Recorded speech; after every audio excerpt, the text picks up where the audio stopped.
This video is about how I challenge myself to make the most complicated deck I've ever built, and how that deck operates. It all started with a Reddit post I saw on bad MTG combos, which is a great subreddit by the way, check it out. This user Temporal Fuzz came up with a silly combo where they turned the game into Uno. Now, this is brilliant. This is the type of brewing I can get behind. You set up a game state where the players need to play their cards like Uno cards to win. The problem is this post just had a combo, no actual deck list. Also, the combo used Panoptic Mirror, which is not legal in Commander. So me and a buddy of mine got to brewing on how we could make this combo work within the rules of EDH. So all the Uno cards had to be in the 99, no getting things from outside the game, no silver bordered cards, and no banned cards. Before I explain this mess of a deck, if you like my videos, consider subscribing and checking out the Patreon. Alright, so what do we need to turn a game into Uno? So in the official rules of Uno,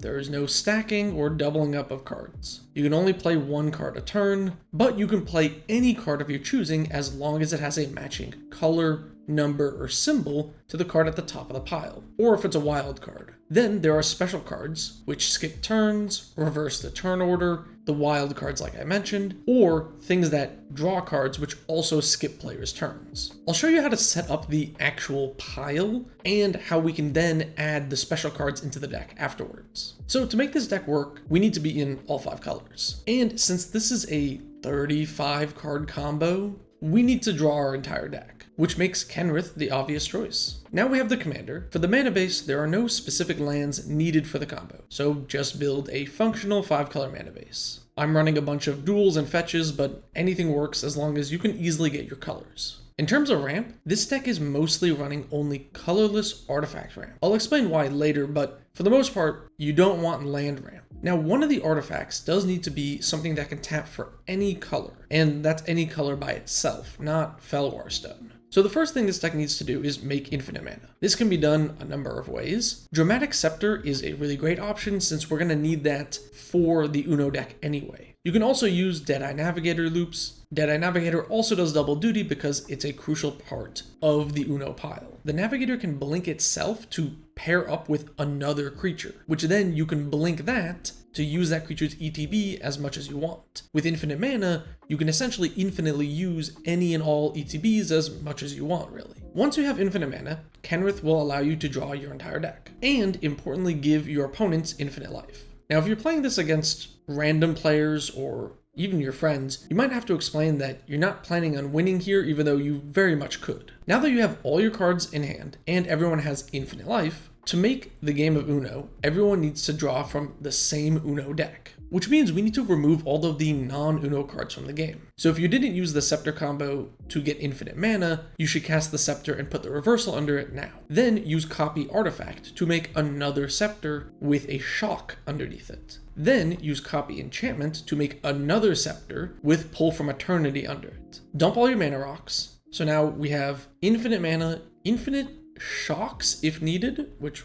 I'll get to later, and infinite copies of Pull from Eternity. Now cast Deadeye Navigator and a creature that gives you infinite mana in tandem with the Deadeye Navigator. Now cast Tasigur. So with Tasigur and Beast Within and infinite mana, we can destroy all permanents our opponents have in play. You Beast Within something, activate Tasigur, goes back to your hand, Beast Within again, rinse and repeat. If you have other things in your graveyard, you just keep activating Tasigur until you get the Beast Within. Then you can do the same thing with Reality Shift to loop Reality Shift over and over again. Now remember, your opponent's board is just all beasts. So if you continually Reality Shift a beast and then the manifest that you make over and over again, you'll eventually exile your opponent's entire library. Then loop Raven's Crime to have your opponents discard all their cards. And then loop a Tormod's Crypt to exile their graveyards. So now all of their cards, hand, graveyard, deck, on the field, are in exile other than the commander. Now, using Tasigur and Pull from Eternity and Fractured Identity, we can essentially give our opponent any permanent that we want, or give us a token copy of any permanent. See, Fractured Identity exiles something and then gives a copy to every other player. So if you use it on yourself, you can give each of your opponents something. If you use it on something your opponents have, then you get a copy of it, but it's a token. And since we have the Dramatic Scepter combo and another Scepter with Pull from Eternity, we can always get the exiled thing back into our graveyard, and then using Tassiger, get the exiled thing back into our hand. So with this, we can give anyone an infinite number of any non-land permanent, including ourselves, but as a token, such that the real card could go into our deck. Now, you're going to loop the Fractured Identity over and over again to give your opponents an infinite number of whatever artifact you've chosen that can tap for any color. Let's say Coalition Relic. So now all of our opponents have an infinite number of Coalition Relics in play. So now we need to give all of our opponents and us a copy of Necropotence, Epic Struggle, and Darien King of Keldor. And remember, all of these can be tokens. The actual copies of these cards will ultimately get shuffled back into our deck. We also need 3 copies of Nevermore on the field, naming your opponent's commanders, so they can't cast them. Now, if you're worried that they're going to name something that is going to mess up this combo, before you cast the Nevermore, play a Venser. With Infinite Mana, Deadeye Navigator, and Venser, you can always bounce a Nevermore that is causing problems for you and keep looping new copies of Nevermore until they name something that doesn't bother you. And then you can Fractured Identity their Nevermores that you give them with the original Fractured Identity to give yourself 3 Nevermores. So once you have 3 Nevermores naming your opponent's commanders, all of the non-Uno cards are now gone. Your opponents can't cast their commander, everything else they have is an exile.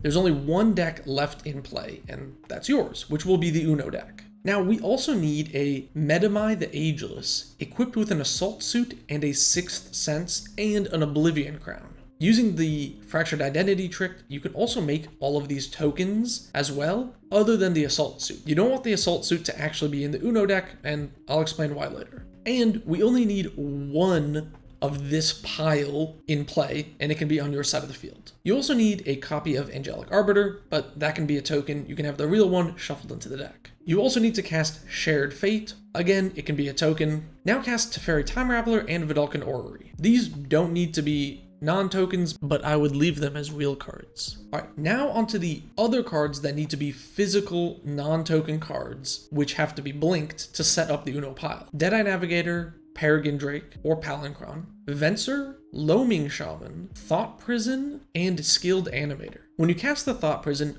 put the Confluence underneath it, and use Skilled Animator to turn the Thought Prison into a creature. Then cast Rule of Law, hold priority, and cast Wheel of Fortune. Then use the Oblivion Crown to discard every other card in your hand into the bin, then bounce the token crown away with Venser, then blink the Loaming Shaman to put all the cards in your graveyard back into your deck. And then, now that all that silliness is done, it's time to play Uno. Okay, so now we have all of these cards in play, and your opponents have all of these in play. How is this Uno? So first, your Wheel of Fortune will draw everyone 7 cards. Remember, with Shared Fate, they're drawing from your deck. So Thought Prison is essentially the Uno pile. The card under it is the top of the pile. When a player casts a spell that shares a color or mana cost with the card under the prison, it will deal 2 damage to them. And then you will respond to that by blinking Venser to put the spell into your hand. Then blink the Animator to animate Thought Prison, turning it into a creature. Then blink the Thought Prison to now imprint the card that your opponent had cast, which puts the card they played on top of the pile. So now next time somebody plays a card that shares a number or color with it, they will take the 2 damage. And then that will be the next card on top of the pile. The 2 damage will trigger Darien, which makes 2 tokens, bringing them closer to winning the game with Epic Struggle. If any player doesn't have the ability to play anything, which will trigger the Thought Prison, just like in real Uno, they have to draw a card by attacking with Medamai, and they keep drawing until they can play something. And with that Angelic Arbiter from earlier, if they choose to attack, they can't play a card. And if they play a card, then they can't attack. Now, one thing that has not been mentioned is that third Scepter with Shock under it. This is essentially to correct things. When a player draws a card, you need to shock 2 of their tokens, because they will now have more cards in hand and are further from winning Uno. So you would need to remove some of the creatures. You also need to remove the tokens that a player gets when they take damage from Medamai. Otherwise, they would just win really quickly. You also need to zap away some of your tokens because you have extra creatures in play that are needed for the setup of the game. You also need to shock each of your opponents 3 times to give them 6 extra tokens, because then when they play 7 cards and take 2 damage each, that'll be 14 plus 6, that'll be 20 tokens, so they can win with the epic struggle. And don't forget, you need to bounce your own rule of law with Venser to cast all the things and then replay the rule each turn that you need to use the scepters. Now the rest of the cards in the deck are your normal Uno cards, where their color is the color and the mana cost is the number. This deck has no X spells in it because it causes an issue with the number portion. Since X can be any number on the stack, it's a wild card when you play it, but when it's under the thought prison, X is 0, so it's not a wild card for the next player. I also wanted to limit the deck to mostly monocolored cards and mostly similar-ish numbers of mana costs, but you can honestly do whatever when you fill out the rest of the deck. You can have multicolored cards that work like wild cards, you can have 5-color cards that work like wild cards, so whatever you want. This is why all the mana rocks and artifacts should just be left in play and not part of the Uno deck, since they have no color, which makes it harder to play anything into the Uno pile. You might realize this is something a little closer to Crazy 8s, since there are no reverses, skips, draw 2s, or draw 4s. But there are a few ways around this. First is the reverse. There is actually a reverse in Magic. Aeon Engine is a strange card from Commander 2019, which can actually reverse the turn order. You can cast this and choose some card in the 99 to be a reverse, and then you activate the engine when the reverse is cast. For skips, you could hold a time stop in hand as an extra 8th card, and when someone casts the spell you decide is a skip, play the time stop and skip their turn. For draw 2s and draw 4s, you could use Kenrith to force the player to draw cards, and in tandem with the time stop, you also skip their turn. Just choose what cards you want to be the draw 2 and the draw 4 ahead of time and let the players know. You could make it obvious with something like Deep Analysis, which looks like a draw 2. These are the best ways I could come up with to make special cards in Uno, but if you have any other ideas, let me know in the comments below. I don't really have a clean way to do draw 4s or wild cards because it's difficult to set up the next card being a specific color. So let me know if you have any ideas in the comments. One question you might have is, why did I do this? Like, what's the point of turning the game into Uno? I don't know.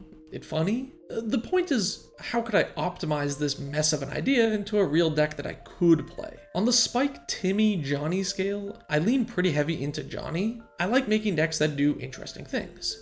It's probably why Lantern Control is my favorite deck ever. There's so many cards, just in general, these days, that I always feel the itch to try and find something new. Like recently, I've been playing a control deck that uses channeled creatures. Or I built a goad deck that uses Jessica to triple the damage from a goaded creature. It's pretty fun, and I haven't seen either of these ideas for a deck ever, really. I'm sure eventually I'll scrap these decks for some other kooky idea I come up with, but that's what I love doing, coming up with fun ideas or weird ideas for decks. And the Uno deck is the most extreme version of making a deck around some idea I haven't seen people really do. I mean, huge shout out to Temporal Fuzz for coming up with the original idea. I had a lot of fun optimizing this combo and getting this list to actually function. So if you want to trap players in your game of Uno, the list is in the description along with a primer so you can read along while trying to set up the combo if you don't want to go through this whole video again. In terms of budget, I would recommend just proxying the whole deck. Like, I wouldn't say you should buy into the Uno deck. It's not a good idea, and it's really a gimmick that you can only bust out like once or twice. But if you do want to build this on a budget, as long as your mana base works, it should be fine. You don't actually need duels. Also, the fast mana is just for speed, but any other mana rocks would work. I have taken this to an LGS to play against random people and set them up in a game of Uno. Honestly, most people were just confused as to why I was doing this rather than impressed. So I would probably recommend just proxying this and busting it out against some of your friends, because it's easier to explain why you're not outright winning when you draw your whole deck with infinite mana. And that's kind of where I am with the deck right now. It's just a novelty that I put the deck together. It's not something I actively play or even have built, but maybe you'd find it interesting to play. Thank you so very much for watching. If you have any questions about the deck, leave a comment. I'll try to explain as best I can. Also, special thanks to my tier 3 patrons whose names you can see here. If you want to be in the credits, consider checking out the Patreon.